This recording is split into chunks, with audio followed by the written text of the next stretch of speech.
वाचनाची आवड ज्यांना गाव शिवार साथ घाली त्यांना मराठी कथायन आमचं चॅनल सबस्क्राईब करा आणि हा व्हिडिओ शेवटपर्यंत पहा. आई, सई तीक्ष्ण स्वरात म्हणाली, तू नको तो विचार करू नको. आज तू एडवाकडं का चिंतित बसली आहेस? जबरीनं पेरणी व्हायला मी का माती आहे? पण मला वांगाळ वाटते, कमळा म्हणाली. कशाचं? सईने विचारलं. तू चोर सापडला नाही. मला सापडलाय. कोण त्यो? काळ्या नामाचा गुंड्या. खरंच? कमळा गंभीर झाली. खरंच असं म्हणून सईनं ताटं काढली, कमळाला पाणी दिलं. कमळा परत शेतात गेली आणि बी, तापलेली कूस, पेरा, अंकुर याचा सही विचार करू लागली. नमस्कार मित्रो, आपण ऐकतात गावशिवार यूट्यूब चॅनलवर साहित्यरत्न लोकशाहीर अण्णाभाऊ साठे यांच्या केवड्याचं कणीस या कादंबरीचं क्रमशः वाचन. आज आपण वाचतो भाग 4. दुपार उलटली, ऊन कमी झालं, डोंगरावर शिरडूप पडलं, थंड वारा वाहू लागला. कमळाच्या मळ्यात एकटी सईच होती. कमळा धामवडीच्या बाजाराला गेली होती. पावसाची नटवी बसण्यापूर्वीच बाजार करावा, झिंगा बांगडा थोडी डाळ एकदमच आणावी असा विचार करून ती सकाळीच गेली होती आणि सांजेला येणार होती. सईला कंटाळा आला होता. आसपास कोणी नव्हतं, रान निर्जन झालं होतं, पावसानं ओढ खाल्ली होती, अजून पेरणीला वेळ होती. वळीवानं पडणारा पाऊस भरमसाठ पडत होता, मग जमिनी उफाळून निघत होत्या. परवाच मोठा पाऊस पडला होता, त्यामुळे कुळवलेली वावरं दलदल होऊन पडली होती. सईचा जीव घरात लागत नव्हता. ती वरचेवर दारी येऊन दूर दूर पाहत होती. दूर दिसणारं एखादं माणूस पाहून तिला आनंद होत होता, पण ते दूरचं माणूस दूरच जात होतं. कोणीतरी यावं, बोलत बसावं असं तिला वाटत होतं, पण कुणीच येत नव्हतं. मग ती घरात गेली आणि परत आली. तिनं आकाशात पाहिलं.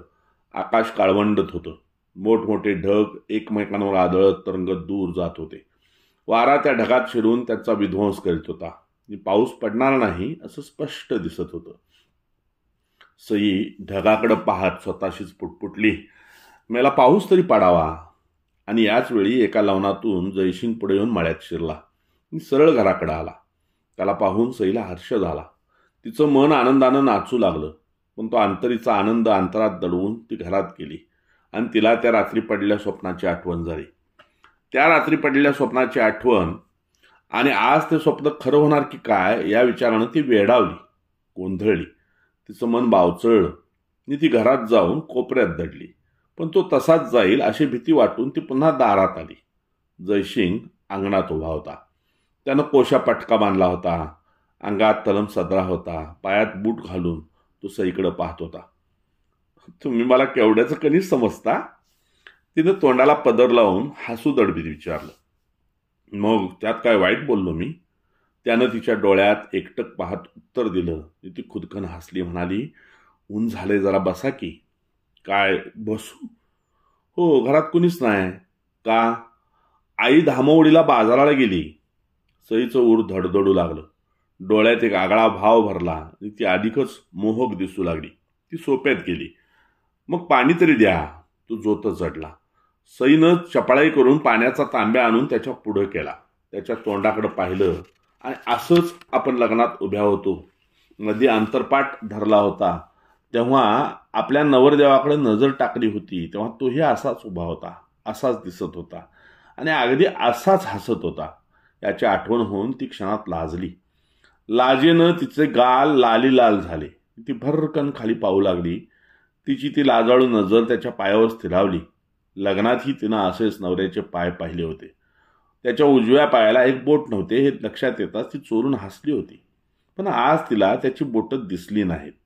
ती एका वेगळ्या मनस्थितीनं धुंद झाली होती आणि आता ते स्वप्न खरं होणार याची जाणीव होऊन ती घाबरली.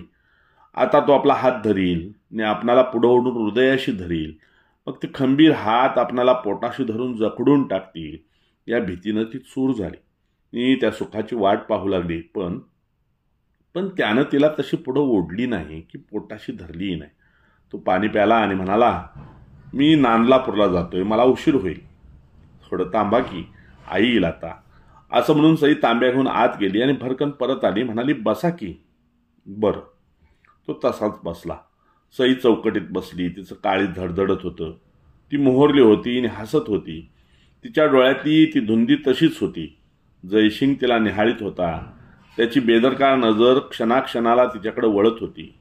तिचं हृदय धडधडत होतं. काहीतरी बोलावं म्हणून ती म्हणाली, तुम्ही कुठं असता? मुलूकभर भटकत. का? गावात घर नाही, सगळा सोयरा नाही. मग कसं चालतं? कशाचं? पोटाचं हो. झकास चालतं. कसं?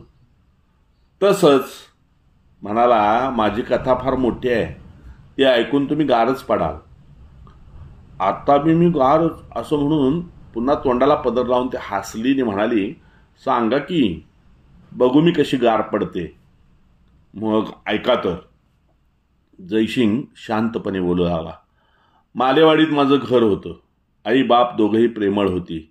पण मी 10 वर्षाचा झालो आणि एका साथीच्या रोगात ती दोघंही मरण पावली. तेव्हा माझी बहीण सगुणा ही अवघी 7 वर्षांची होती. आई बापांच्या मृत्यूनं आमच्या डोकीवरची सावली पुसून टाकली. आपला कुणी वाली उरला नाही. आम्ही रडत फिरू लागलो. माझ्या अंगावर बापानं घातलेली एक पैरण होती. सगुणाला आईनं शिवलेलं झबलं होतं. 8 दिवस गावातील लोकांनी आमची काळजी घेतली. हाक मारून भाकर वाढली. पण पुढं लोक आम्हाला विसरू लागले. कोणीतरी दिली असेल भाकरी असं म्हणून जो तो आपल्या पोराबाळात गुंतू लागला आणि आमचे हाल होऊ लागले. सगुणा सारखी रडत होती. तिला आईची आठवण होत होती. ती आई कुठं आहे म्हणून मला सारखं विचारत होती. मी रडत होतो. मला उत्तरच देता येत नव्हतं. मग मी तिला घेऊन दारोदार भाकरी मागून आणत होतो. नंतर कुठेतरी बसून ती भाकरी खाऊन कुठेही आम्ही झोपत होतो. घर होतं पण त्यात दिवाण होता आणि सगुणा त्या घरात फित होती. ती घराचं नाव काढता संग टाकीत होती. आमचं पोट भरत नव्हतं.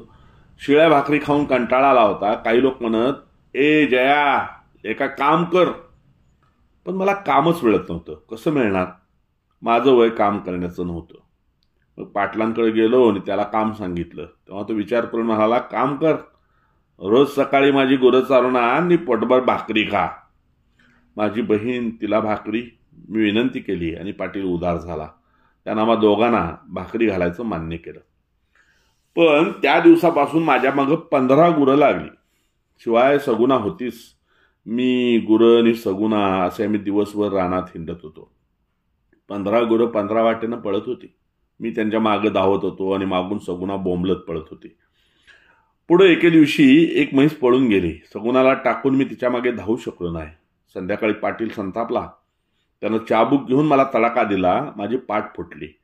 लहानग्या सगुणाना हंबरडा फोडला. माझी नोकरी संपली. त्या रात्री आम्ही एका देवळात उपाशीच निजलो. गावात एक दयाळू मास्तर होता. त्याला आमची कणव आली. त्यानं स्वतःचे पैसे खर्चून दुसऱ्या दिवशी आम्हाला कदोली गावी नेऊन ख्रिस्ती लोकांच्या अनाथ आश्रमात घातलं. मग मात्र आमचा वनवास संपला. तिथे मी तब्बल 10 वर्ष काढली. मी 20 वर्षांचा झालो. माझी बहीण 17 वर्षांची झाली आणि पुन्हा एक नवी तात माझ्या घड्याला लागली. बहिणीचं लग्न करावं, एक चांगलं गाव असावं, तिथं तिनं नांदावं. मग मी कधीतरी तिच्या गावी जावं या विचारानं मला वेळ लागलं. मी धावपळ केली. कदोली गाव सोडला आणि परत आपल्या गावी मालेवाडीला आलो. सगुणाला स्थळ पाहत कामं करू लागलो. मी लोकांची शेतं पळवली, मोठा ओढल्या, विहिरी खणल्या. पण त्याच दरम्यान सगुणा एकाएकी आजारी पडली. तिचा रोग बळावला. मी पुष्कळ खटपट केली. शेवटी तिला घेऊन मी मिरजेला गेलो. पण तिथं सांगण्यात आलं की हा रोगी मुंबईस न्यावा. माझ्याकडे पैसा नव्हता. मला 500 रुपयांची गरज होती. मी हिंडू लागलो. पण माझी गरज कोण करणार? एवढी रक्कम मला कोण देणार? मग मी एका ओळखीच्या माणसाकडे गेलो. तो मला कदोलीत कधी कधी भेटत होता. त्याला मी पैशांची मागणी केली. बहिणीचा आजार सांगितला. त्या माणसाला आनंद झाला. तो म्हणाला, मी तुला 500 रुपये देतो, पण माझी एक विनंती मान्य कर. माझ्या दारात परवा एक लग्न आहे. त्या लग्नात तू फक्त घडीभर स्वतः नवरा होऊन उभा राहा. तांदूळ पडले की पैसे घेऊन जा. मला त्या विनंतीची गंमत वाटली.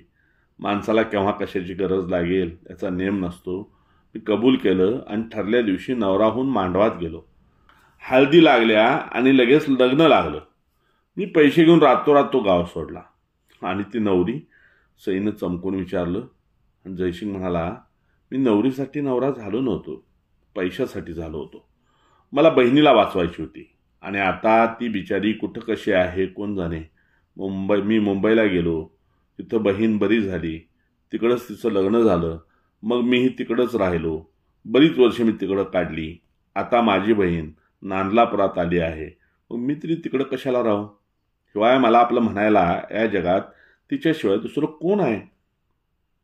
ही कथा ऐकून सई चकित झाली आणि कमळा आली. तिनं जयसिंगला काही वेळा मळ्यात येऊन गेलेला पाहिला होता. ती काहीच बोलली नाही, सरळ घरात गेली. सईनं पुढं काहीच विचारलं नाही. नंतर उशिरानं जयसिंग उठला, निघाला. तेव्हा सई हळूच म्हणाली, आता कवा येणार. असाच कधीतरी. बरं, ती हुंकारली आणि जयसिंग चालू लागला. त्याची ती पाठमोरी आकृती पाहून सई खिन्न झाली. याचं लग्न झालं, हा नवरा झाला आणि 500 रुपये घेऊन बहिणीसाठी दूर देशी गेला. जिच्याशी त्यानं लग्न केलं ती कोण होती हेही याला माहिती नाही, फक्त बहिणीसाठी. पहाट होताच रात्रीचा रंग बदलावा तद्वत घडलं.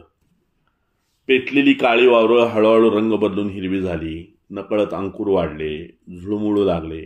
जमिनीचा तो ओसाड अवतार संपला. ती नव्या रंगानं नटली.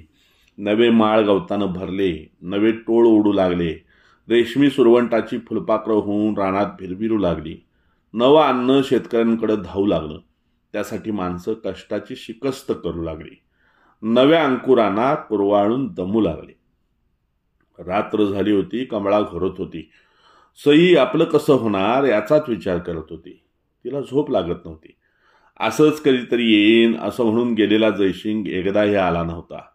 तो खोटं का बोलला आणि आला का नाही याचा ती विचार करत होती. गावावर गडद अंधार दाटला होता.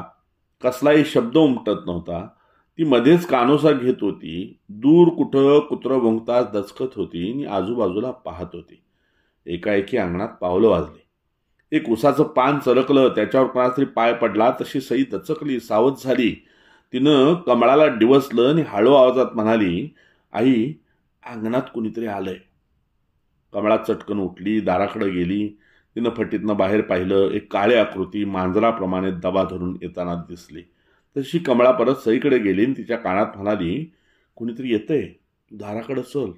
तो घरात येताच आपण बाहेरून दार लावायचं, उठ. सई उठली. अंगावरची कापडं सावरून दाराकडे गेली. त्या दोघींनी दाराच्या फटीतून त्या पुढे येणाऱ्या आकृतीवर नजर ठेवली. सापळा लावला आणि तो काळा वाघ हातात कुऱ्हाड घेऊन पुढे येत होता. त्यानं दार लोटलं. तसं दार लोटलं गेलं आणि तो भरकन घरात गेला. त्याच वेळी कमळा सईला घेऊन सोप्यात येऊन त्यांनी दार ओढून कडी लावली. तो माणूस घरात कोंडला. कमळानं चोर चोर म्हणून दंगा केला. शेजारी धावले. गाव जागा झाला. कंदील, काठ्या, देवट्या घेऊन माणसं धावली. लोकांनी घराला गराडा घातला. सोडू नका, हाणा अशा आरोळ्यांनी गाव दणाणला. उशिरानं पाटील आला. लोकांनी दार उघडलं. सापळ्यात उंदीर सापडावा तसा गुंड्या घरात सापडला होता. गावकऱ्यांनी त्याला वेढला होता. नंतर काही लोकांनी त्याला ओढून बाहेर काढला. कमळाच्या घरात गुंड्या काळ्या शिरल्याचं ऐकून बायका पोरं घाबरली. तरण्या पोरांनी गुंड्याला चोपीत चावडीवर नेऊन खांबाला बांधून घातला आणि सकाळी चावडी पुढे गाव जमला आणि गुंड्याचा खटला सुरू झाला. दांडगा दाढीवाला गुंड्या घाबरून पाहू लागला. इतक्यात नामा काळ्या आला. त्यानं लोकांच्यावरनं नजर फिरवली. मग किशा, पांडू, तुका बडबडे हे सगळे आले. सर्वांच्या शेवटी रामू पाटील आला. तो चावडीची पायरी चढत टिरी खाजवीत म्हणाला, हा बोला मंडळी, सरळ बसून येऊ, वाद मिटवा. ह्या नामा काळ्याचा ह्यो पैलवान कमळाच्या घरात शिरला होता.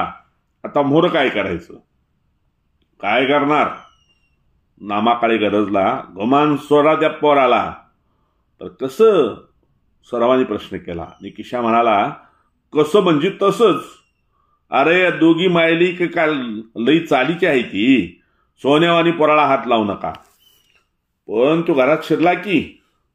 एका महारानं सवाल केला आणि आपलं रागीत डोळं घराघरा फिरवीत नामा म्हणाला, अरे म्हारा, कमळानं लोण्याचा गोळा शिक्क्याला लावून ठेवलाय. मांजर तिकडे गेलं, त्याला कोणी काय करावं? आम्हासनी समजलं नाही. सर्वत्र एकच गलका झाला. आणि नामा बिथरून म्हणाला, कमळाची सई म्हणजे लोण्याचा गोळा आहे. तो मिळावा म्हणून मर्द मांजर तिकडं आल्यावर त्याला कुणी काय करावं? तोच किशा म्हणाला, माझं बी पोर तिकडे जाणार म्हणून का तुम्ही सारा गाव तुरुंगात घालणार? मग या पोरांनी कुणाच्या बी घरात शिरावं काय? चांभार ओरडला आणि पांडून टिरकी ठोकली. ए चांभार, सरळ बोल. त्या कमळानं त्या सईला घरात का ठेवली या? अरे एकावानी पोरगी मोरावानी गावात ना असती, पोरं तरकत्यात घरात शिरत्या ती, त्याला काय करायचं?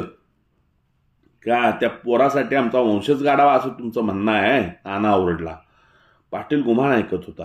तू दाढीची तंबाखू थुंकून म्हणाला, गाव सांगल तसं करूया, पण माझं म्हणणं असं आहे की पोरांची चूक नसावी.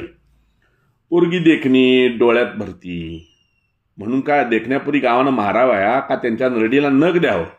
कुंभारानं तावानं विचारलं आणि चौला कडाडला. म्हणाला, ए कुंभार, म्हणावर ये. गोंड्या गावाचा पैलवान आहे, त्याला गाव तुरुंगात घालणार आहे का काय? तसं असेल तर तसं करून बघा. पैसा कुरीने पेरू, वकिलांची फौज उभी करू, निखटला कोर्टाच्या दारात मारून काढू.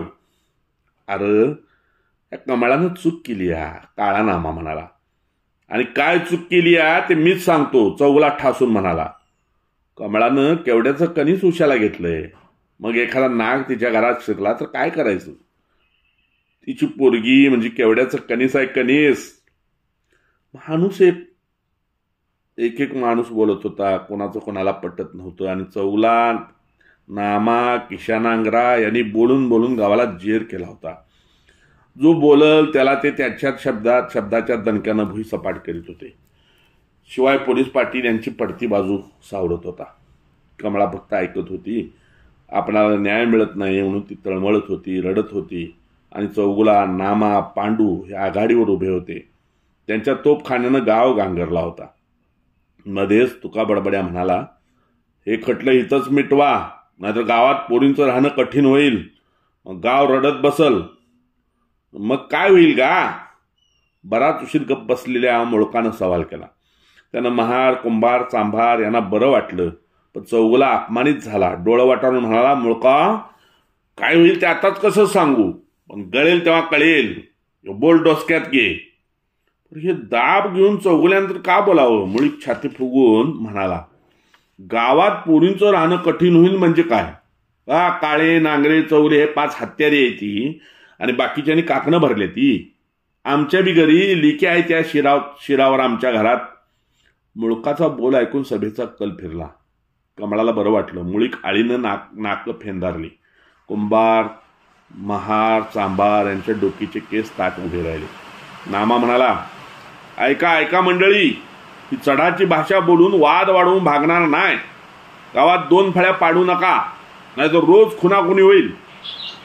नामाची ती नरमाईची भाषा चौकुड्याला खपली नाही. तो म्हणाला, खुनाखुनीच पाहिजे असल तर त्याला बी गाव तयार आहे, राहावा तयार. मुळी काळीच्या लोकांनी गर्जना ठोकली. दंगल वाढली. जो तो बोलू लागला. गलक्यानं गाव दणकू लागला. पाटलानं एक जोरदार जांभई दिली. पसरलेल्या जबड्यापुढे चिटकी वाजवली. तो म्हणाला, मंडळी, असं तरपटू नका, वाद मिटवायचं बोला. अहो पाटील, तुम्हीच बोला की. धोंडी मुळीक म्हणाला, कमळाचं चुकलं, सईचं चुकलं आणि तिच्या घरात शिरणाऱ्याचं चुकलं नाही, न्याय आहे का? होय. पाटील भोव्या चढवून म्हणाला, तो गावाचा न्याय आहे. कमळानं पाण्यात राहून माशासंग वैर खेळू नये. पाटलानं नामाची बाजू सावरली. सभा शांत झाली आणि मग पाटील उठला. म्हणाला, जावा आता, मी पाटील आहे, जे काय करायचं ते मी करेन, सोडा रे गुंडाला. भरकन सर्व लोक उठले. हे असंच चालायचं, गावात न्याय नाही असं म्हणत लोक घरोघर गेले आणि आपल्यावर अन्याय झाला म्हणून रडत कमळा घरी गेली. आणि खांबाला बांधलेला गुंड्या मोकळा होताच तालमीकडे गेला. त्यानं मेहनत केली आणि जोत्यावर येऊन साऱ्या पेठेला ऐकू जाईल अशा आवाजात म्हणाला, धोंडी मुळकाचं डोकं मारीन आणि सईचा काटा काढीन.